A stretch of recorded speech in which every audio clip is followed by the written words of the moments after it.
Bonjour, je me présente, je suis Maxime Beaujoin, chef de projet à Uniciel, Université des sciences en ligne, et également co-auteur d'un MOOC, le MOOC Quidquam, le MOOC de découverte scientifique. Je vous propose à travers ces quelques minutes de parler quelques instants de ce MOOC Quidquam, de voir un petit peu les retours d'expérience et de donner un aperçu réaliste de la conception d'un MOOC, de la façon dont ça a été également animé, et voir également les retours des usagers, des apprenants comme on dit habituellement. Alors l'idée ici n'est pas de céder à la folie des MOOC, à peut-être encenser les MOOC, et ni non plus de les décrier, mais de montrer justement quelque chose d'intéressant, on va dire une expérimentation d'Uniciel sous ce rapport. Alors le MOOC Quidquam Eureka, c'est un MOOC participatif de découverte scientifique. Il a pour but en fait à répondre aux questions du quotidien, comprendre notre quotidien à travers toute une série de ressources qui ont été créées. Avant de pouvoir détailler un peu de quoi on parle dans Quidquam, je vous propose d'examiner ce qu'on pourrait appeler les contraintes ou les recettes d'un MOOC réussi. Alors selon nous, chacun aura peut-être sa définition d'un MOOC correct. Alors quelles sont les contraintes? Il s'agit de proposer un contenu de qualité, proposer également un scénario efficace, puisque les apprenants vont devoir rester un certain nombre de semaines en général avec nous pour pouvoir justement examiner ce contenu, et il va falloir de ce fait-là les aider à rester, à accrocher en fait à ce MOOC. Le troisième point concerne l'initiation des inscriptions. Il ne s'agit pas de faire un MOOC uniquement, il s'agit aussi de pouvoir faire en sorte que les gens s'inscrivent et le suivent. C'est là où on parlera de massif. Et puis une fois qu'on a toutes ces inscriptions, il faut évidemment gérer le flux d'étudiants.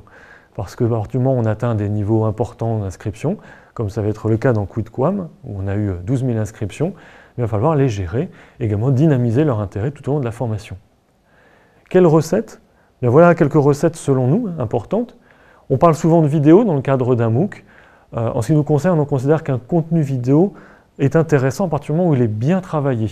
Et à partir du moment où les ressources qui vont être associées également sont des ressources, on va dire agréables en tout cas, qui vont amener un plus à la vidéo.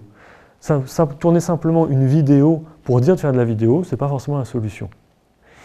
On parle également d'un scénario sur 6 à 10 semaines avec un équivalent de travail de 30 minutes par jour.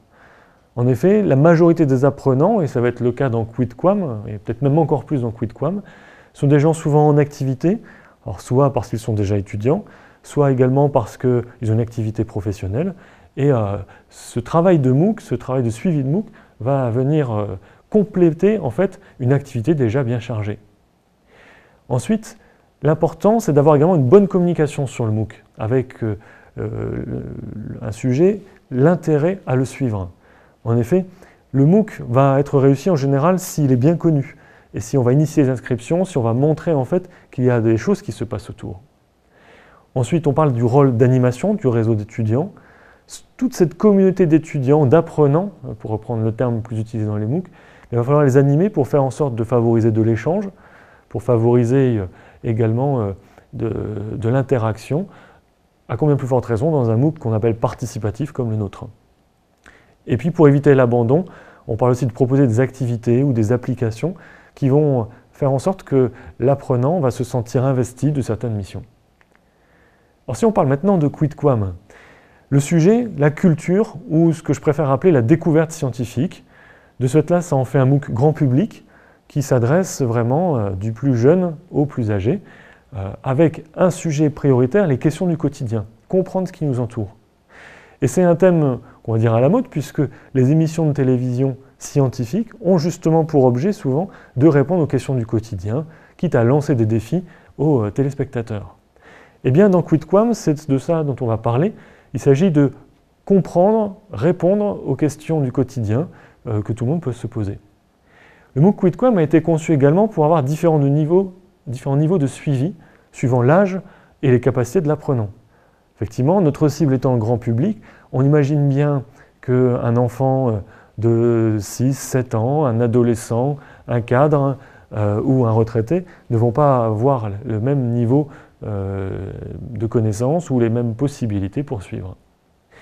Le MOOC Quidquam est basé sur une série qu'on a dit éprouvée, qui est la série Kesako.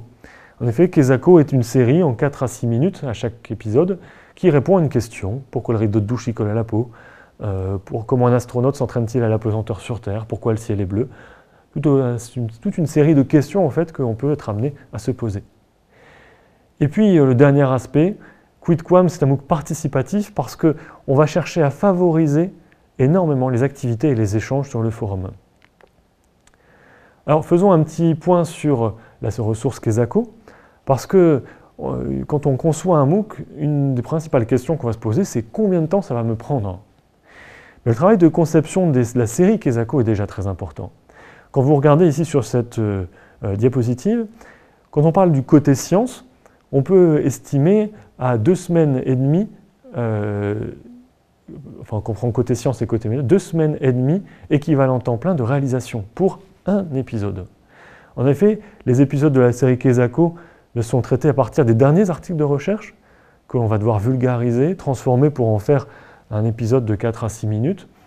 Et puis au niveau média, toute cette série est basée sur un important travail de scénarisation audiovisuelle, avec des animations, avec une recherche de style, et puis forcément le montage qui va avec. On se doute bien que de ce fait-là, quand on prend ce MOOC, qui utilise quasiment 60 épisodes de la série Kesako, sans compter d'autres ressources, on ne peut pas réaliser un MOOC en partant de zéro. On va devoir mutualiser les efforts et souvent regarder également des choses qui sont déjà existantes pour pouvoir concevoir un MOOC digne de ce nom. Le timing, on est parti sur 9 semaines pour comprendre le monde au quotidien. Alors on l'a dit, on parle de semaines, des voyages comme on va le voir, dans différentes thématiques, l'énergie, l'espace, le corps humain, qui vont avoir comme base à chaque fois un épisode de la série Kesako, enrichi de nombreux compléments que chacun peut suivre au fur et à mesure, et des activités sous forme de QCM, d'échanges sur le forum, de recherche bibliographique ou webographique, ou également des petites expériences à réaliser à la maison, à échanger sur le forum. Ce MOOC était fait sur la plateforme nationale FUN, France Université Numérique, créée par le ministère. Alors voilà un peu le programme de ce MOOC, 9 semaines, où vous voyez, on aborde des choses totalement différentes. On part des énergies pour arriver à la nature, l'espace, les technologies, et même les bizarreries, on va appeler comme ça, transformer le plomb en or, etc. 9 semaines bien chargées, c'est un MOOC assez long par rapport à la tendance, mais qui a été suivi raisonnablement. Participatif, c'est quoi? On l'a un peu dit. L'idée, c'est de favoriser l'échange, d'enrichir en fait chaque question de façon à ce que chaque internaute puisse y trouver son compte suivant son degré de lecture, et puis des activités comme les quiz, demander le postage de ressources complémentaires, on va faire travailler en fait l'apprenant, lancer le débat également sur certaines choses qui peuvent être sujets à discussion, peut-être même à polémique parfois, et puis un peu le jeu des 7 erreurs, chercher les erreurs dans les ressources. Certains épisodes de Kesako ont été faits volontairement faux, avant de proposer effectivement le vrai, et l'idée était d'identifier où étaient les points scientifiques faux. Et puis la petite particularité, au cours de QuidQuam, on a fait des conférences live avec des scientifiques reconnus pour leur qualité scientifique, mais également pour leur capacité à vulgariser, qui ont parlé de sujets très originaux, la supraconductivité, donc la lévitation magnétique. On a parlé également du voyage dans l'espace, on a parlé de Star Wars, etc. Et qui étaient associés à un échange sur Twitter ou sur le forum pour pouvoir justement répondre aux questions des internautes. Et cela a remporté un franc succès. Alors on s'imagine bien, 9 semaines pour autant d'inscrits, c'est parfois long. Comment les dynamiser? Eh bien c'est là où les animateurs de MOOC ont un rôle très important. Dans QuidQuam, en fait, plusieurs universités ont été concernées, avec des tuteurs majoritairement étudiants, avec les universités de Lille 1, l'UTC, l'UTT, l'UTBM. On a également eu Bordeaux 1 qui s'est associé un petit peu, qui vont venir en aide aux apprenants dans un délai très court pour répondre aux questions qui les intéressent ou pour les aider en fait, dans leur apprentissage. On a cherché également à valoriser les apprenants. Un apprenant valorisé est un apprenant qui va revenir. C'est comme cela que, en fait, ils ont eu des badges recommandés, actifs, qui valorisaient leur contenu ou leur interaction sur le forum. Et puis, un rôle également des partenaires. On parlait dans les recettes tout à l'heure d'une bonne communication.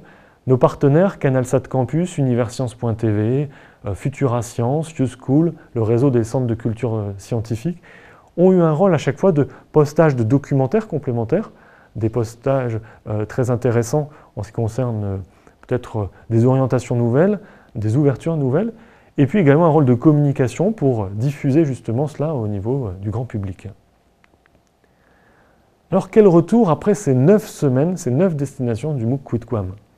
Eh bien déjà près de 12 000 inscrits, avec effectivement un taux de participation qui n'est jamais de 100%, c'est souvent le cas des MOOC, mais un taux qui avoisine les 25% jusqu'à la fin quasiment du MOOC. Des retours très positifs sur la façon dont le MOOC a été construit.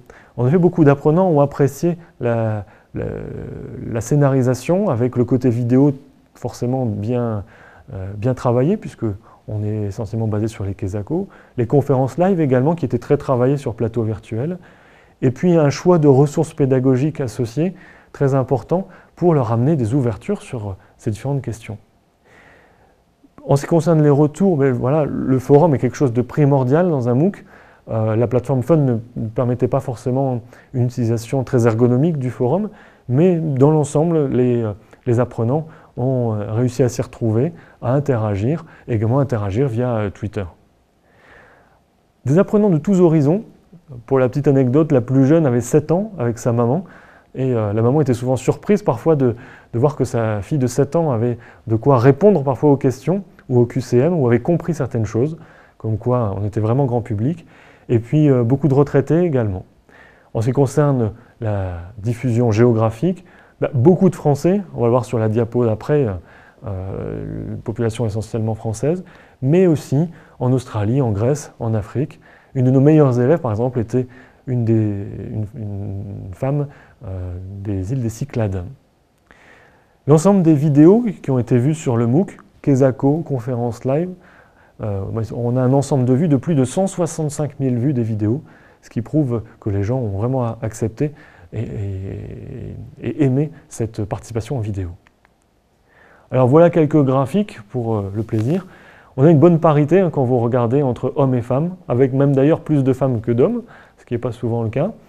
En ce qui concerne l'âge des apprenants, vous le voyez ici, on est sur une courbe assez classique, même si on est grand public, avec une population souvent aux environs de 20 à 50 ans pour le suivi des MOOC. Ça veut dire peut-être moins d'étudiants, moins de lycéens et de collégiens comme on aimerait le faire, mais on s'y attendait un petit peu. On retrouve ça d'ailleurs sur l'activité des apprenants, où on trouve une grande majorité de salariés ou de travailleurs indépendants qui viennent justement amener cette culture scientifique dans leur activité principale. Et puis pour la provenance des apprenants, je vous le disais juste avant, on a 90% qui viennent de l'Europe, sachant que dans l'Europe, il y a énormément de Français, puisqu'on est un MOOC francophone. Alors, diapositive va appeler Just MOOC. Pourquoi cela? Parce que le MOOC, ce n'est pas une finalité. En tout cas, c'est ce que l'on pense en tant qu'enseignant, Daniel Hennequin et moi-même, ou également au niveau d'Uniciel. Le MOOC peut vraiment être un plus pour parfois amener certains à un certain niveau de culture, c'était le cas de ce MOOC de culture scientifique, ou également les attirer à une formation à distance, une formation continue, ou également les attirer peut-être vers les sciences, ce qui est le cas du MOOC Quidquam, avec une volonté justement de les amener vers d'autres choses qui sont faites par les universités partenaires. Quidquam a été utilisé dans d'autres contextes que simplement le MOOC virtuel, utilisé dans la formation initiale, à Bordeaux 1, à Lille 1, dans un semestre par exemple qu'on appelle le semestre Rebondir, qui permet à des personnes en situation d'échec justement de pouvoir s'approprier de nouvelles notions et de rebondir parfois, comme on l'appelle, vers d'autres orientations. On imagine également d'autres choses avec des relais vers les universités, vers les collèges, les lycées, des sessions Quidquam présentielles. Et puis on ne peut pas parler de culture scientifique sans parler des centres de culture scientifique et technique et industrielle, où en fait on pourrait imaginer Quidquam, et c'est ce qu'on est en train de faire, à travers des bornes, à travers une application avec une exposition. Est-ce que c'est facile de faire un MOOC? Grande question, pour ceux qui ne l'ont peut-être pas encore fait.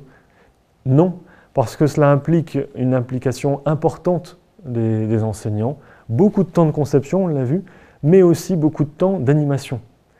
une petite particularité notée ici, c'est que beaucoup de temps de conception, ça l'est encore plus si on repart de zéro. Donc, qui dit repartir de zéro demande beaucoup de temps de conception, de ressources complémentaires, et donc forcément un budget qui explose. Ce n'était pas le cas ici, dans le cas de QuidQuam. En plus de cela, on favorise la mutualisation. Le MOOC QuidQuam est un MOOC uniciel, on l'a vu avec beaucoup de partenaires universitaires et autres partenaires. Sans cette mutualisation, au niveau du tutorat notamment, c'est quelque chose d'assez important. MOOC et quoi d'autre?